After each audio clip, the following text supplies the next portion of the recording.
sizin huzurlarınızda bir vurgu özellikle yapmak istiyorum.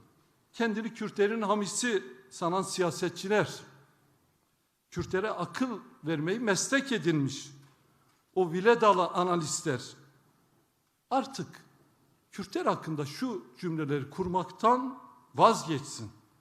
Ne diyorlar? Kürtler artık dış güçlerin kendilerine bir faydası olmadığını anlamalıymış. Bilmiyormuşuz bugüne kadar. Onlar olmasaydı sağ olsunlar, bunu bilmeyecektik. Kürtler kart olarak kullanılmaya izin vermemeliymiş. Bu boş hamaset ile gerçeği perdelemeyi artık bu arkadaşlar bıraksınlar.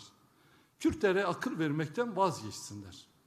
Kürtler nerede nasıl davranacağını, nasıl tutum alacağını, nerede elini uzatacağını, nerede kendisini savunacağını çok iyi bilen bir halktır.